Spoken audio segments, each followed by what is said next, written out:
الله وحده والصلاة والسلام على من لا نبي بعده ولا رسول بعده وهو خاتم النبيين. أما بعد، أعوذ بالله من الشيطان الرجيم.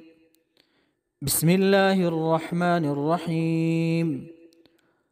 الحمد لله رب العالمين.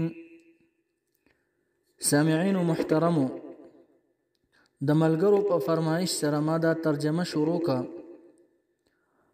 نن به د قرآن لغوي معنی، موضوع د قرآن، تعریف د قرآن، غرض د قرآن، اعوذ بالله او د بسم الله ترجمه به. کلام الملوک ملوک الکلام، د بادشاہانو خبرې د خلکو د خبرو بادشاہي کوي. رب کائنات د تمام دنیا او د دنیا د بادشاہانو بادشاہ دی، مالک الاملاک دی، مالک الملوک دی، شاهنشاهی جهان دی. د هغه خبرې هم د خلکو د خبرو بادشاہیانی دي. د رب کریم خبرې د خلکو د خبرو بادشاہیانی دي او بادشاہي کوي.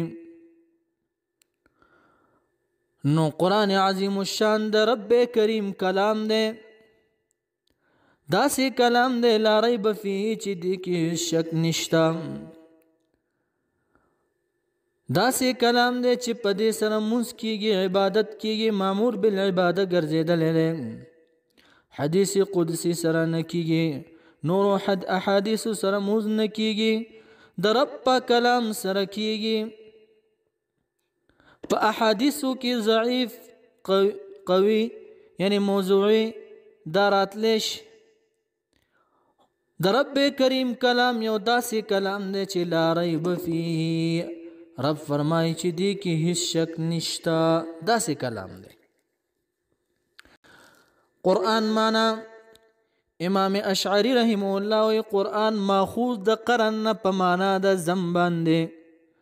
لغتن قرآن ته قرآن ځکه وی چې آیات د بل آیات سره زم دی، پیوست دی، د زنجیرونو د کړو په شانتي ربط لري. صورت د صورت سره، پاره د پاره سره زم ده. دویمه رایه د فرا ده. فرا وی مصدر دی قرآن ماخوذ د قرائن په معنا د شبه باندې، یعنی قرآن ته قرآن ځکه وی لأنه آیاته تشبه بعضه بعضا، ځکه چې د آیاتونه متشابه دي بعض د بعضو سره. دریم مذهب د امام شافعی رحمه الله دی، هغه وی دا د چا نه مشتق نه دی دا قرآن. څلورم جمهور وی قرأ یقرأ قرآن او قراءة او قرآنا په معنا د لوستلو. قرآن په معنا د لوستلو. تعریف د قرآن: هو كلام الله تعالى المنزل على محمد صلى الله عليه وسلم. دا کلام د بری تعالی دی چې نازل کړي شوی دی په محمد صلی الله علیه وسلم بواسطه الوحی، په واسطه د وحی چې جبرئیل علیه السلام براوړلو نبی اکرم صلی الله علیه وسلم ته. المتعبد بتلاوته یعنی یأمر بقراءته فی الصلاة، چې مامور ګرځیدلی دی تلاوت د په مانځه کې علی طریق العباده، په طریقې د عبادت. موضوع د قرآن څه شی دی؟ توحید. توحید څه ته ویلی کېږي؟ الہ العالمین یو ګڼل. او حیات الله سیندی صاحب وایي چې موضوع د قرآن، عبید الله سیندی صاحب وایي چې موضوع د قرآن چې جهاد دی، جهاد. دارنګي غرض د قرآن ځان ساتل د جهل نه، یعنی کلام الله چې څوک صحیح یاد کی نو د جهل د مقاصد نه به ځان ساتي. پنیز د جمهور علماو غرض د قرآن دا دی الاجتناب من الظلم ځان ساتل د ظلم نه ظلم څه شی دی ان الشرک لظلم عظیم اله په قرآن عظیم الشان کې وایي چې شرک لوی ظلم دی غرض د قرآن دا دی چې د شرک نه ځان ساتل والعمل بالعدل عمل کول په عدل باندې په عدل باندې عمل کول دارنګي کلام الله کې سمکی صورت دي سمدني مکی صورت ساته ویلې کیږي مکی ویلې کیږي ما نزلت قبل الحجره هغه چې نازل کړي شوی مخکې د هجرت نه او مدني ویلې کیږي ما نزلت بعد الحجره هغه چې نازل شوی وروسته د هجرت نه ها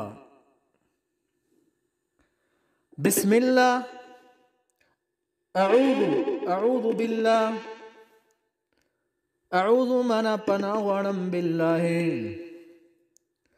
د الله په ذات باندې اعوذ پناه غواړم بالله د الله په ذات باندې من الشیطان د شیطان الرجیم لټلی شوینا شیطان د شتنه یشتنو په معنا د بعد باندې شیطان ته ځکه شیطان ویل کیږي چې دا بعید من رحمت الله دی دا د الله د رحمت نه ډیر لري دی دا شیطان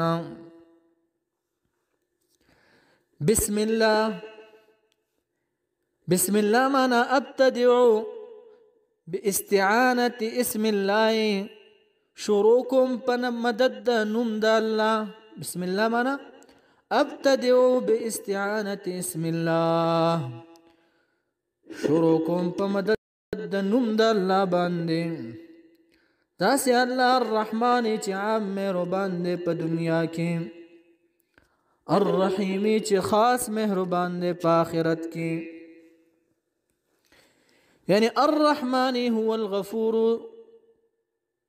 ذنوبهم دا بخون کې د ګناهونو دی هو الذي يراهم على المعصيه فيسترهم بل تلا ګوري دي مخلوق لرا په ګناهونو باندې فيسترهم پس پردا چې بل تلا په دي باندې ثم يغفرها لهم بیا بخنه کوي بل تلا دي لرا ان الرحمن بجميع الخلق مسلمهم وكافرهم رحمان دے په ټول مخلوق باندې په مسلم باندې او په کافر باندې الرحمن معنا الذي يؤتى اذا سئل الرحمن اغزاد دے چې ورکړه کیا کله چې سوال وکړي شي د رحمان ذات نام ذات رحمت دے رحمان بالنسبت بالدنیا په نسبت د دنیا باندې یا رحمان بانا بالنعم الجلیله هغه ذات دی چې غټ نعمتونه ورکوي رب کریم قرآن عظیم الشان کې وی ورحمتي وسعت رحمت زما چې دی فراخه دی وسعت كل شيء علما د جهت د علم حدیث مبارک کی راځي ان رحمتي رحمت زما غلبت غالب ده غضبي په غضب زما باندې رحمت میں غالب ده یو بل مسئله یاد کې فلا يجوز ان تسمي انسان الرحمن مختصا به جائز ندی چې دا نوم کې خود له شي رحمان خاص رحمان نه بل اضافت جائز دی عبد الرحمن شو وغيرها الرحيم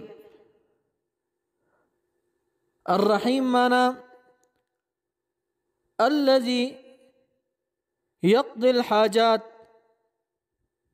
رحم کون کې دې منا غزاد دې چې پوره کوي حاجتونه من غیر سوال بغیر د سوال نه یا رحمان کې مونږ دا معنا وکم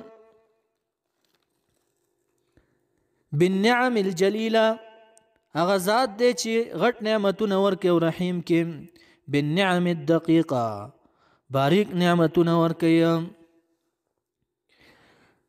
یا الرحیم معنا الذي يرحم دائما غزاد دی چې دائم رحم کوي على سبيل الدوام.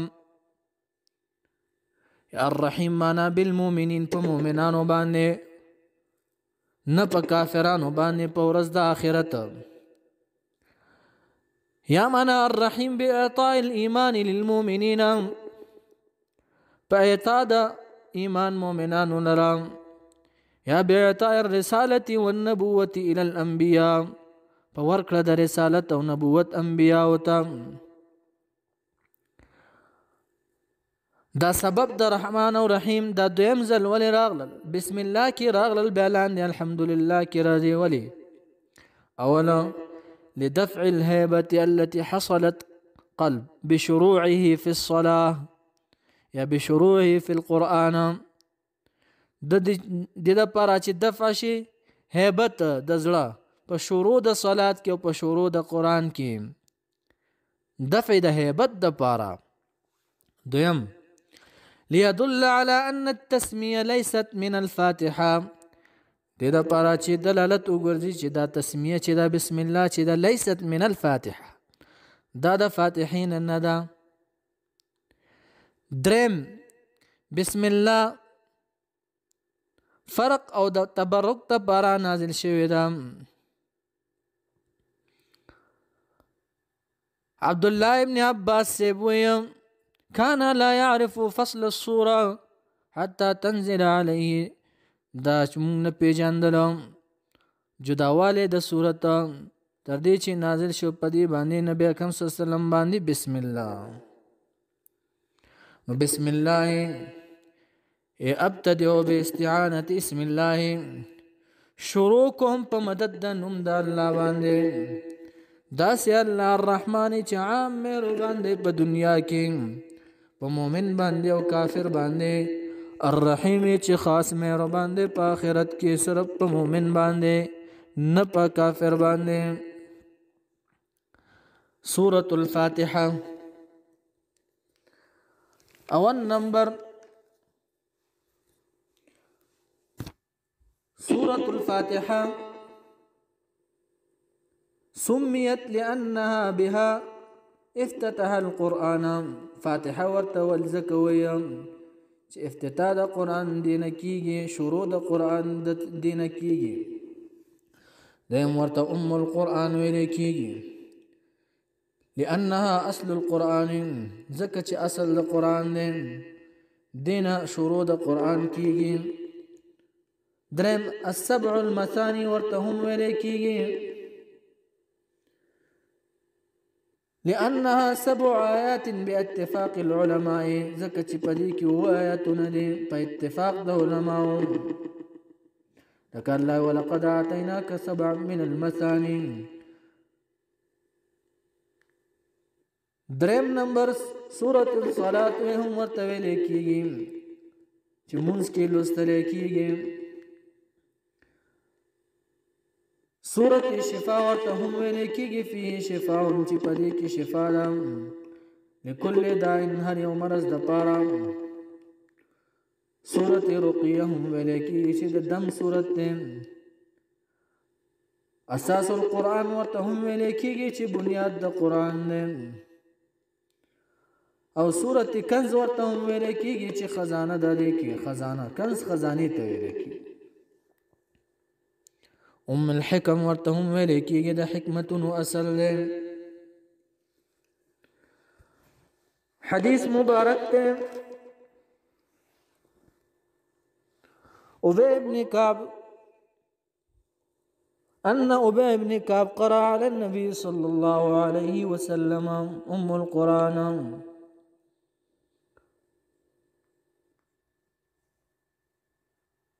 ابو هريره رضي الله تعالى عنه راوي الحديث عن ابي بن كعب قال قال رسول الله صلى الله عليه وسلم ما انزل الله في التوراة ولا في الانجيل. ندی نازل کړي بری تعالی نه په تورات کې نه په انجیل کې مثل القرآن، فمثل القرآن چې فاتحه ده وهي 7 المثاني وهي مقسومه، دا تقسیم کړي ده شوی بیني و بین عبدي په منځ زما په منځ د بندگانو زما. دارنګي حدیث مبارک دی ابن عباس رضی الله تعالی عنہ مبارک فرمایي بیننا رسول الله صلی الله علیه وسلم من زمون کې وعنده جبريل علیہ السلام هم ناس دي. اذا سمع نقيضا فوقه یو ناشنا آواز دبرنا من واورد رفع جبريل بصره الى السماء. جبريل علیہ السلام اسمان طرف تا نظروں کو فقال هذا باب قد فتح من السماء وإذا باب کلاو کړي شو د اسمان نا ما فتح قط چې نه د کلاو شوی د قطعا مخکې نه د کلاو شوی. فنزل منه ملك فأتى النبي صلى الله عليه وسلم راكش يوم ملائكة راغ النبي أكرم صلى الله عليه وسلم تا فقال نبي أكرم صلى الله عليه وسلم توي أبشر بنورين زير قبول کا بنورين بدو نورون باندې بنورين داسي دو نورنا اوتی تهما چې درکړې شو تا لم یؤتهما ندی ورکړې شوی من نبی قبلک یو نبی ته مخکستانا هیڅ چاته دا ندی ورکړې شوی چې فاتحه الكتاب یو فاتحه دا سوره الفاتحه او خواتیم سوره البقره او خاتمه د سوره بقره. دارنګي حدیث مبارک کی راځي دا سورة الفاتحة چې دا شفاء لكل داء شفاء د هر مرض د پاره او توکل محض پکار دی چې توکل وکي یقین وکي نو بیا په دمونو والا باندې نه ګرځي چې یقین وکي او په یقین سره ولستل شي دا سورة فاتحه. دارنګه بل حدیث مبارک کی راځي انس رضی الله تعالی عنہ راوی د حدیث ته افضل القرآن الحمد لله رب العالمين. افضل القرآن چې ده اغا الحمد لله رب العالمين سورة الفاتحه ده. الله تبارك وتعالى دي مونږ ته په دې باندې د عمل کولو توفیق راکړي.